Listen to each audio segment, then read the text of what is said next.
중국은 여러분 아시는 것처럼 2023년 11월 국가가 지정한 제1의 핵심 미래산업으로 휴머노이드 로봇을 정했고, 중국 정부는 내에 휴머노이드 로봇을 제조 공장에 투입하겠다는 계획입니다.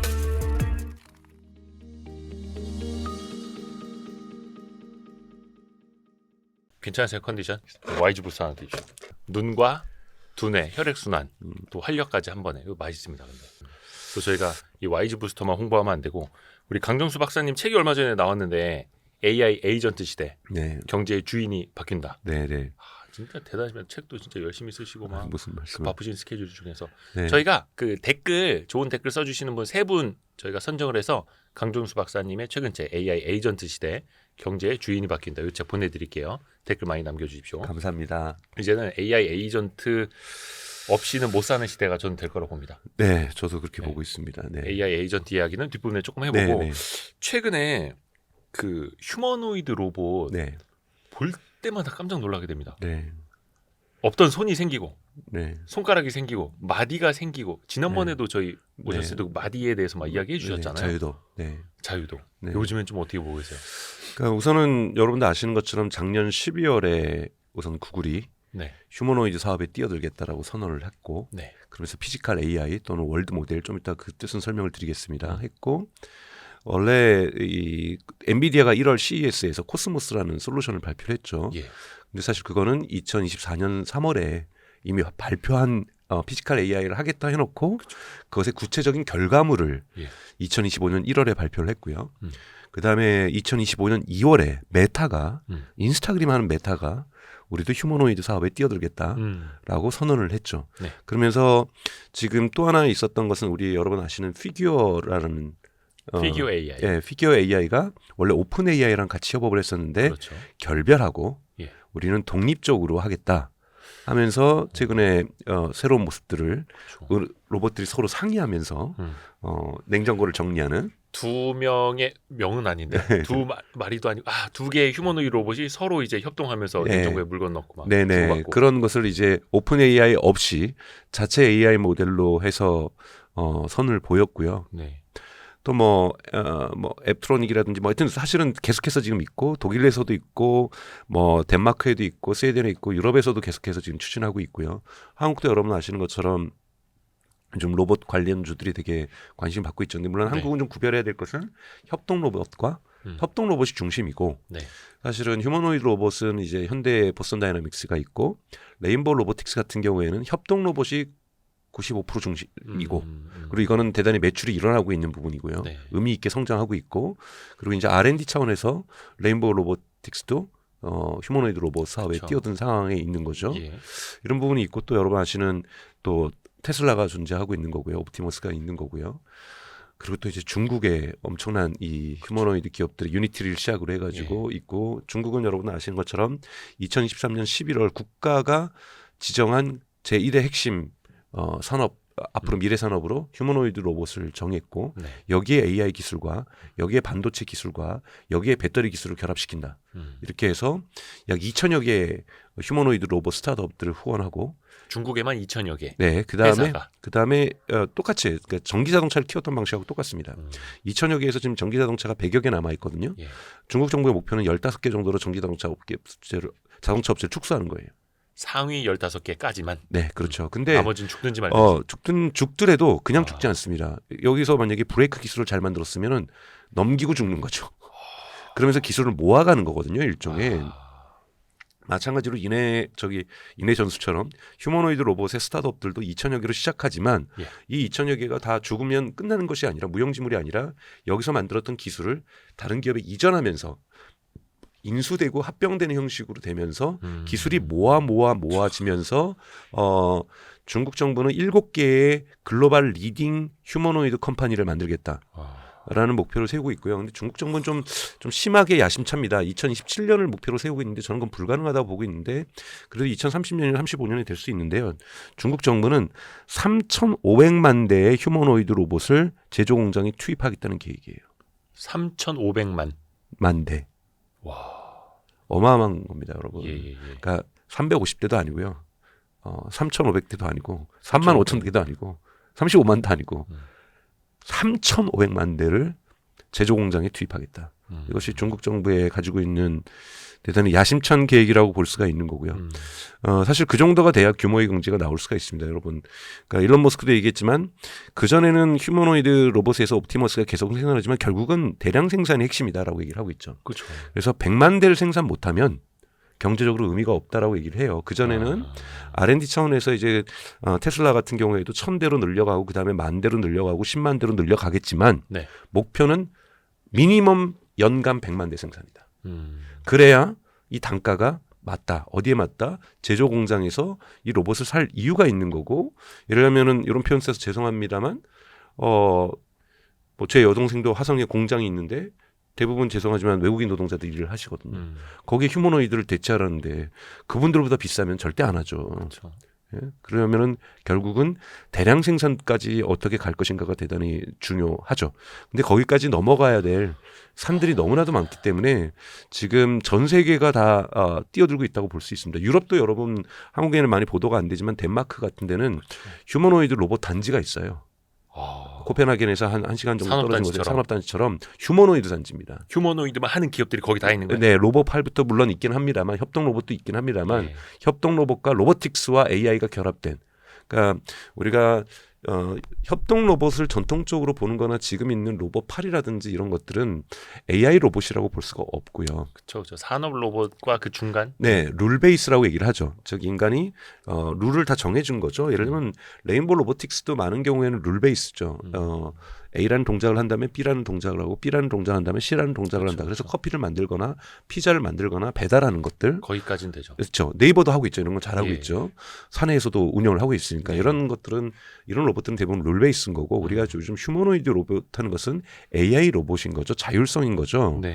그렇기 때문에 예를 들면 전통적인 트랜스포머 모델도 써야 되고 최근에 구글이 개발한 타이탄이라는 모델도 써야 되고 그다음에 이제 엔비디아가 주장하고 있는 피지컬 AI 원래는 이제 스탠포드 대학에 있는 페이페이 리라는 분이 개발하신 거죠. 네. 월드 모델이라는 것 또는 월드 파운데이션 모델을 써서 여러 가지를 다 결합하면서 전통적인 트랜스포머 모델 같은 경우에는 이미지를 인식한다든지 또는 언어를 대화를 한다든지 이런 기능들을 쓰게 되는 거고 피지컬 AI 같은 경우는 이제 행동하는 이러한 것들을 기능들을 갖게 되는 거고 테슬라는 여기다가 FSD 기능까지도 추가하는 좀 이런 식으로 종합적으로 가면서 사실은 누가 승자가 될지는 아직 예측하기는 어렵지만 전 세계가 여기에 뛰어들고 있다. 그렇죠. 네, 전 세계가 여기에 뛰어들고 있다. 근데 전 세계 상위 10개도 아니고 나중엔 분명히 압축될 테고. 그렇죠. 네. 보기만 해도 놀라운데 그 아까 대량 생산이 핵심이라고 말씀해 주셨는데 네. 그래서 어떻게 보면 휴머노이드 산업단지가 만들어지는 거고 덴마크에 네, 네. 중국 같은 경우도 이미 대량 생산을 하고 있더라고요. 유니트리 같은 경우에는 뭐 G1도 그렇고 네. 그 G2였나요? 그 사족 보행 로봇도 네. 그렇고. 그러니까 이제 놀란 게 뭐냐면 예전에는 어떤 뭐 스마트폰이라든지 태블릿 이런 거 나왔을 때 막 언박싱 영상 유튜버들이 올렸는데 이제는 로봇 언박싱 영상을 찍어서 올리고 있는 저도 거예요. 봤습니다. 네. 근데 그 휴머노이드 로봇 한 대가 이제 2천만 원도 안 된다고 하고. 그렇죠. 근데 이제 중국은 정말 그러니까 이 트라이얼 에러, 그러니까 그러니까 뭐 이런 실행을 통해서 예. 그리고 오류를 통해서 수정하면서 흔히 말하는 학습 곡선들을 높여나가는 방향을 하고 있습니다. 완성된 제품을 좀 정말로 휴머노이드 로봇이라면 인간의 노동을 대체할 정도의 수준까지 성숙시킨 다음에 시장에 들어가는 것이 아니라 네. 우선은 시장에 진입시켜 보고 여기에서 계속 그 피드백을 받으면서 진화시켜 나가는 이런 방향으로 선택을 하고 있는 것 같아서 사실은 지금 뭐 저도 유튜브 영상을 봤지만 그런 로봇을 공장에 대체할 수는 없죠. 아직은 없지만 일단 시장에 본다라는 거는 사실은 전기차 전략하고도 비슷하죠. 전기차 정말 품질 후졌어도 시장에 판매를 했거든요. 뭐 우리 한국 돈으로 600만 원, 700만 원짜리 전기차도 만들어서 팔고 이러면서 사실 기술을 발전시켰던 것처럼 중국은 시장에 대한 접근법이 조금 다르다고 저는 보고 있습니다. 근데 항상 테크놀로지라는 것은 시장을 만들 때 시장의 단계들이 여러 가지 경로가 있는데요. 제가 말씀을 좀 쉽게 AI 경제하고 좀 비유를 드리면 AI 지금 모델들 경쟁을 열심히 하고 있습니다. 요즘 뭐 일주일 단위로 지금 모델이 새로 나오고 있죠. 그록 3가 뭐 2월 17일 날 나오더니 네. 또 이번 주에는 엔트로픽의 클로드의 3.7이 소네트가 나오고 뭐 다음 주엔 잘하면 오픈 AI GPT 4.5가 나온다고 얘기를 하고 엎치락뒤치락. 네, 그리고 딥시크도 또 진화된 모델을 좀 더 출시를 땡기겠다고 얘기를 하고 거의 네. 요즘은 매주 새로운 모델들이 나오고 있습니다. 이런 것을 보통 테크놀로지가 시장을 형성할 때 처음부터 완벽하게 만들어내는 것이 아니라 시장 속에서 퍼포먼스 경쟁을 하는 거죠. 퍼포먼스 경쟁을 하면서 시장을 만들어 나가고요. 가장 이것이 대중시장을 만들기 위해서는 가격 경쟁이 발생해야 됩니다. 그렇죠. 근데 지금까지 사실은 한 번도 딥시크가 나오기 전까지는 가격 경쟁이 발생하지 않았거든요. 엔스로픽이나 제미나이나 이 챗GPT랑 가격이 다 똑같이 $20 또는 무료 버전 있고 설정한 가격이 그거. 네. 무료거나 $20거나 또는 $200를 또 내놓기도 했죠. 별로 이제 선택권은 없는. 네. 그렇고 뭐 그룹 같은 경우는 조금 $30를 내놓기도 했었고요. 그런데 딥시크가 나오면서 가격을 인하하기 시작하죠. 무료로 하는 사람에게도 더 쓸 수 있는 권한을 많이 주고 심지어는 추론 모델도 원래는 유료만 썼었는데 무료도 쓰게 해주고 또 로그인을 안 해도 검색은 할 수 있게 해주고 예. 오픈 AI 같은 경우에는 그 다음에 3가 5원보다 훨씬 더 진화한 건데도 API 가격을 정말 대폭 인하하고 그리고 그록 같은 경우에도 여러분 $30를 그록 사이트에 가서는 $30 주고 쓸 수 있지만 네. 여러분 x.com에서는 무료로 쓸 수 있습니다. 아 그래요? 네. x.com 앱을 키시면 바로 그록이 밑에 있어서 바로 3.0을 무료로 쓰실 수가 있어요. x.com이라면 과거의 트위터죠. X. 네. 죄송해요. 제가 아, 독일어 발음이라서 그렇구나. x.com 제가 어떤 댓글을 쓰셨어요. 스페이스 X, 스페이스 X. 너는 스페이스 X의 발음도 못하냐 뭐 이런 얘기.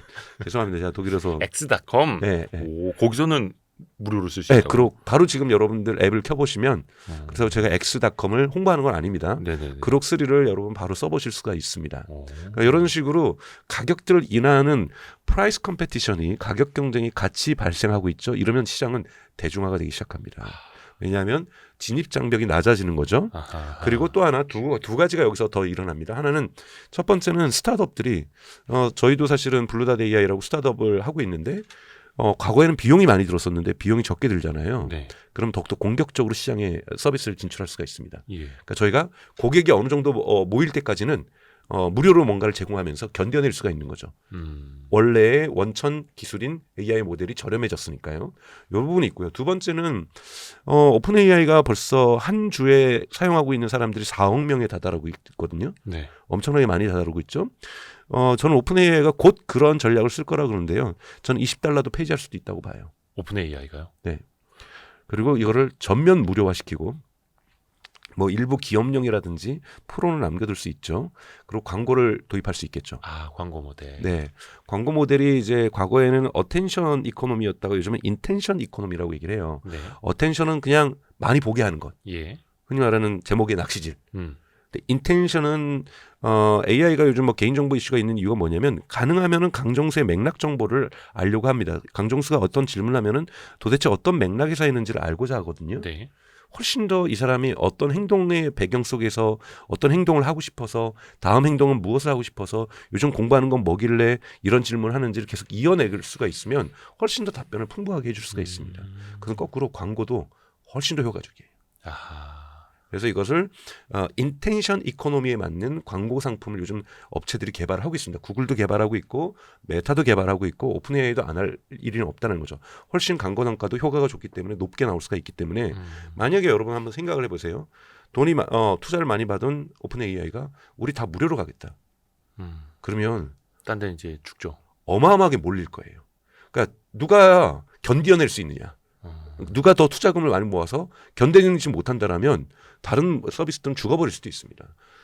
거의 이거는 이제 나중에는 올리원 전략으로 가려고. 쩐의 전쟁이 될 수밖에 없는 형식으로 이것이 프라이스 컴페티션을 갖고 있는 무서움이거든요. 이러면서 시장의 어떠한 플레이어들이 수렴되는 과정들을 겪게 되는 거죠. 그래서 이런 과정으로 가는 것처럼 휴머노이드 로봇도 마찬가지라는 거예요. 처음에는 지금 이 여러 가지 시장에 대한 접근법이 있습니다. 궁극에 가서는 인간의 노동을 대체하는 공장에서 중국의 공장에서 인도의 공장에서 한국의 공장에서 어디든지 일해도 인건비가 비슷해지는 수준으로 이런 휴머노이드 로봇이 우리 일상생활에 들어오기 위해서는 다양하게 시장의 접근법이 있습니다. 하나는 협동 로봇을 통해서 매출을 만들면서 휴머노이드 로봇을 만드는 것이 있겠죠. 네. 이게 레인보우 로보틱스가 취하고 있는 전략이라고 볼 수가 있습니다. 근데 분명하게 보는 것은 협동 로봇, 코봇이라는 것과 휴머노이드 로봇은 그렇게 상관관계가 높진 않아요. 그럼에도 불구하고 예를 들자라면 일론 머스크가 화성에 가기 위해서 이 우주선을 자주 발사를 해야 되기 위한 그 비용을 마련하기 위해서 스타링크라는 사업을 한 거잖아요. 네. 그래서 스타링크 자체가 벌써 선입분기점을 넘겼습니다. 그러니까 돈을 벌면서 그렇죠. 화성 가는 준비를 하는 것처럼 협동 로봇을 통해서 이러한 메카닉, 이 테크니컬 메카닉, 이 메카닉한 이 엔지니어링 기술들을 높여내면서 그다음에 여기다 이제 추가를 하는 거죠. AI를 추가하고. 근데 AI를 추가하는 능력이 본인들에게 없을 경우에는 엔비디아에게 손을 잡거나 구글과 파트너십을 하거나 메타와 파트너십을 갖겠죠. 예를 들면 보스턴 다이나믹스 같은 경우는 엔비디아랑 가기로 했죠. 예. 이때 이제 선택하는 것이 피지컬 AI라는 겁니다. 피지컬 AI는 여러분들이 이해를 하시면 어떻게 이해하면 야구 선수를 이해하시면 돼요. 피지컬 AI, 월드 모델, 월드 파운데이션 모델 이런 단어들이 다 많이 나오는데요. 네. 그러니까 이거를 이제 엔비디아 쪽에서는 주로 이제 피지컬 AI라고 얘기를 합니다. 그리고 여기에는 작년에 이제 노벨 물리학상을 받은 사람 중에서 제프리 힌턴이라는 사람이 네, 있는데 이 사람이 갓파더 오브 AI라고 얘기를 하거든요. 예. 근데 이 피지컬 AI 또는 월드 모델을 처음 만든 스탠포드 대학교의 중국계 미국인입니다. 이 여성이고요. 이분을 어떻게 표현하냐면 God Mother of AI라고 얘기를 해요. 거의 AI의 어머니 아버지 다 있네. 네네 그런 분인데 이분은 얘기하는 것은 세상을 볼 때야 비로소 우리는 세상을 이해한다라는 기본 철학을 갖고 계세요. 세상을 봐야 된다. 즉 야구 선수를 보면은 야구 타자 선수가 매번 연습할 때마다 실제로 공을 던지는 투수하고 같이 연습을 하기가 어렵습니다. 그렇죠, 그렇죠, 그렇죠. 투수 어깨가 다 나만하지 않겠죠. 그렇죠, 그렇죠. 그래서 뭘 씁니까, 여러분? 피칭 머신. 머신을 쓰죠. 예. 머신. 기계를 쓴다라는 거예요. 예. 그걸 가지고 얼마나 연습을 많이 할까요? 정말 아무리 재능 있는 이 타자도 수십만 번, 수백만 번 연습을 합니다. 그럼요. 예. 그걸 연습하다 보면 티베팅 많이 하고. 어떤 볼이 저기 변화구인지 직구인지를 알게 되고요. 예. 언제쯤 배팅이 나갔을 때 맞을 확률이 얼마쯤인지를 몸으로 뇌 속에 암기시키는 거죠. 그렇죠, 그렇죠. 똑같아요. 절차 기억으로 만들어 버리는 거죠. 네. 로봇이 가상 공간에서 머신과 연습을 하는 겁니다. 아, 가정집에 들어와서 커피 타면서 빨래 개면서. 네, 또는 자동차로 치면 비보 좌회전을 하면서 아하. 또는 뭐 공장에서 일하는 모습들 이런 것들을 그 머신과 기계가 연습을 하는 거예요. 그럼 이것이 실제 생활에 갔을 때 배팅을 칠 확률이 높아지는 것처럼 실제 생활에서도 오류를 하지 않고 업무를 할 가능성이 높아진다. 이것이 피지컬 AI가 갖고 있는 기본적인 시장 접근법입니다. 이걸 해야 되는 거고 또 제가 여러 번 강조했던 것처럼 디그리 오브 프리덤 결국은 손을 대체하려고 하면 손이라는 건 대단히 중요합니다. 우리가 여러분 이런 거 손으로 줄 때. 줄 때도 있지만 하다 보면 이게 떨어질 수도 있거든요. 근데 예, 우리가 예. 어렸을 때부터 많이 봐왔기 때문에 예. 물체는 옆으로 가거나 위로 가거나 가는 게 아니라 아래로 떨어진다는 중력의 법칙을 봄으로써 이해한다는 거야. 페이페리가 얘기하는 거는. 그러니까 이게 뭐 어떤 뭐 원리로 우리가 배우는 게 아니라 그냥 체득하는 거. 이건 당연히 이쪽으로. 네, 그러면은 느낌에 제가 이걸 들었을 때 이 무게감은 어느 정도 속도라는 것을 어렸을 때부터 많이 해봐서 느낌으로. 안다라는 거예요. 느낌으로. 이게 얼마나 빨리 떨어질지. 그러면 그때 맞춰서 손을 댄다라는 거죠.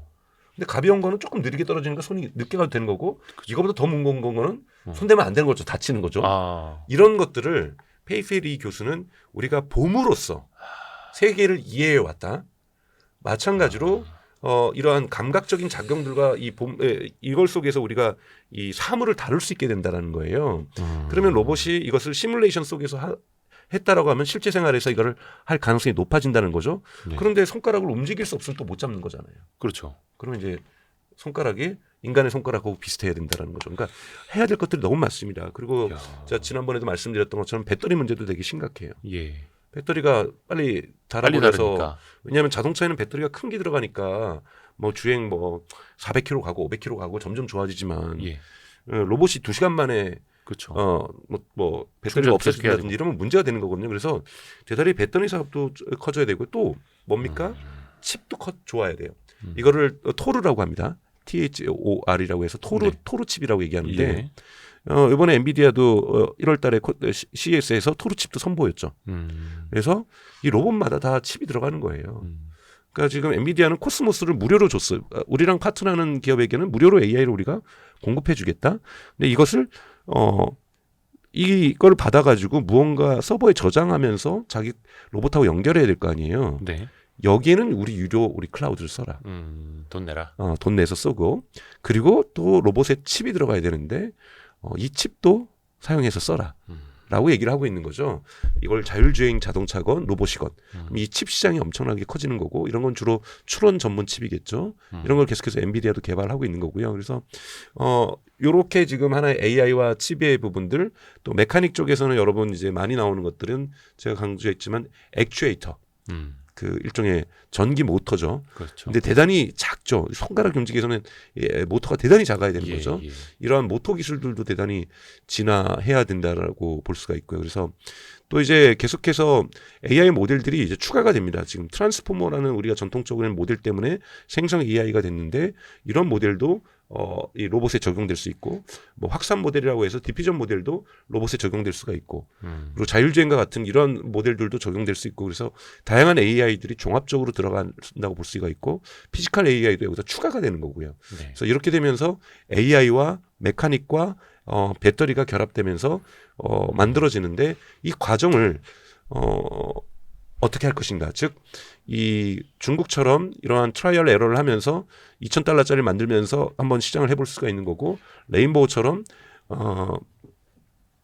협동 로봇을 만들면서 시도를 해볼 수도 있는 거고, 또는 피규어라든지 테슬라처럼 자동차 공장에서 BMW 공장이나 벤츠 공장이나 지금 테슬라 공장에서 테스트를 하고 있는 거잖아요. 네. 이렇게 테스트를 해보면서 완성을 만들어가면서 가져갈 수도 있는 거고요. 또 하나 추가적인 이슈는 플리트 매니지먼트라고 얘기를 합니다. 군단 조정이죠. 그러니까 이번에 뭐 헬릭스죠. 이번에 피규어에서 보여줬던 네. 그 헬릭스 로봇 이름. 네네. 그 냉장고랑 그것 하는 것. 여러분 공장에서 로봇이 2대만 일할까요? 아니에요. 100대가 일할 때도 있고요. 200대가 일할 때도 있어요. 그러면 이 로봇들이 서로 부닥쳐도 안 되고요. 로봇들이 협력해야 됩니다. 그래서 헬릭스는 이번에 나온 것은 로보틱스가 진화하는 과정 속에서 반드시 거쳐야 되는 겁니다. 협력. 예, 협력을 해야 되는 거, 로봇끼리 협력해야 되는 거고 이것을 플리트 매니지먼트라고 얘기를 합니다. 그래서 20대의 로봇이 같이 움직이는 것, 30대의 로봇이 같이 움직이는 것. 그러니까 지금 드론도 수천 대까지 동시에 띄워서 그게 뭐 어떤 뭐 문양을 만들어내고 하듯이 나중에 로봇끼리는 이 김씨 드라이버 좀 갖다 줘. 그러면 다른 그렇죠. 로봇이 갖다 주고 네. 이럴 수도 있는 거고. 네, 그렇게 돼야지 즉 사람이 일하는 거랑 똑같이 돼야 되기 때문에요. 이런 부분에서 가야 될 길이 상당히 좀 많이 있다라고 볼 수가 있습니다. 무궁무진하네요. 무궁무진해. 네. 근데 이게 또 겁나는 거는 지금 이제 앞에서도 말씀해 주신 것처럼 기술력으로 앞서 나가는 일단은 하드웨어적으로 앞서 나가는 기업들이 선두에 서고 있는데 나중에는 이게 AI처럼 플랫폼이 돼버릴 거 아니에요. 네. 그래서 이거를 장악을 해버리면 예를 들어서 특정 자동차 공장에는 옵티머스 봇이 장악을 했다. 어디는 무슨 어디가 됩니까? 뭐 X1인가요? 그 모델이 장악을 했다. 어디는 헬릭스가 장악을 했다. 그럼 거기는 뭐 1000대고 2000대고 다 그 모델로 까는 거 아닙니까? 그리고 뭐 중국은 유니티가 장악을 했다. 예. 뭐 이런 식으로 이렇게 플랫폼 비즈니스가 커질 거고 거기에 엔비디아도 들어가고 싶은 거고 거기 구글도 들어가고 싶은 거고 메타도 들어가고 싶은 거죠. 메타는 예를 들자면 하드웨어 어떤 파트너십을 맺겠죠. AI는 우리가 책임지겠다. 저기 엔비디아 거 쓰지 마라. 뭐 이런 식으로 지금 경쟁이 발생할 거라 보고 있습니다. 합종 연행이 또 되겠네요. 예를 들어서 뭐 iOS 대 안드로이드. 안드로이드는 다 이제 정신은 우리 거 쓰고 하드웨어는 너네 거 하고. 네. 와 그렇게도 되겠네요. 네, 그래서 지금 사실은 워낙 큰 시장이다 보니까 뭐 미국, 유럽, 중국 그리고 한국, 뭐 일본도 전통적으로 로봇 산업이 강하잖아요. 네. 근데 이런 로봇들은 여러분 AI 로봇이라고 얘기할 수는 없습니다. 여하튼 구별을 하셔야 되는데 지금 거의 모든 국가에서 대단히 들어가려고 하는 큰 사업이고 여러분 이 로봇들이 또 작업을 하면 아까 플리트 매니지먼트 했던 것처럼 클라우드 서비스가 또 뒷받침 돼줘야 되거든요. 그렇죠. 데이터 센터 더 필요합니다. 로봇 하나하나가 모두 다 연결이 되어 있어야 하고 또 그들이 계속 축적하는 데이터 다 있어야 그렇죠. 되고 그걸 또 계속 학습에 사용해야 되고 그렇기 때문에 방대한 양의 칩과 방대한 양의 배터리와 방대한 양의 모터와 액추에이터, 방대한 양의 클라우드와 방대한 양의 전기와 이런 것들이 계속 필요하게 돼 있죠. 어마어마한 산업이네요. 사실 우리나라도 그래도 현대차 그룹이 보스턴 다이내믹스 인수를 했고 또 삼성도 레인보우 로보틱스에 투자를 하고 메타도 우리나라 어떤 뭐 기업에도 뭐 투자하기도 뭐 이런 이야기도 이제 협업한다는 이야기 많이 들리긴 합니다만 조금 국제적인 경쟁력은 좀 어떻게 보세요? 뭐 사실은 내부를 들여다보지는 않았지만 뭐 저는 뭐 꼭 테슬라 팬이라서 제가 말씀드리는 건 아닙니다만 테슬라 팬이시잖아요. 우선은 테슬라가 좋은 점은 대량 생산할 수 있는 체계를 갖추고 그쵸, 그게 무서운 있어서 거죠. 앞서 있다라는 거예요. 모터도 테슬라에 들어가는 자동차 모터를 본인들이 만들었기 때문에 액추에이터도 다 지금 본인들이 만들고 있고요. 그러니까 옵티머스에 들어가는 액추에이터는 테슬라가 다 제작을 합니다. 그러니까 이런 부분에서 테슬라가 앞서 나가고 있는 거고 AI 부분도 마찬가지인 거고 그리고 X.AI도 만들어서 X.AI도 죄송합니다. X.AI도 만들어서 예. 그록도 만들었고 이런 것들이 다 종합적인 시너지 효과를 낼 수가 있겠죠. 그래서 모든 요소를 다 가지고 있다. 하드웨어를 만드는 자동차 산업의 어떤 생산에 대한 경험치들도 이 로봇의 대량 생산에 전이할 수 있고 그래서 종합적으로 앞서가 있는 것은 테슬라일 수 있고요. 그다음에 이제 중국이 사실은 딥시크처럼 숨은 경쟁들이 있을 수 있죠. 우선 유니트리가 있을 수 있고요. 그리고 중국 같은 경우에는 또 이 중간 단계로 요즘 이제 AI 국방이라고 해서 또는 AI 방위 산업 하면서 이 로봇들을 전쟁이라든지 이런데 많이 사용하면서 여기에서 또 기술력들을 또 증가할 수가 있는 거기 때문에 사실은 중국도 대단히 강력한 경쟁 후보라고 저는 보고 있습니다. 거기 우리나라가 또 잘해야 되는. 지나간 얘기만 하는 게 아니라 그를 통해서 이번 분기에는 어떤 기업들이 좋아질 수 있을까에 대한 고민도 같이 있을 거라고 생각을 합니다.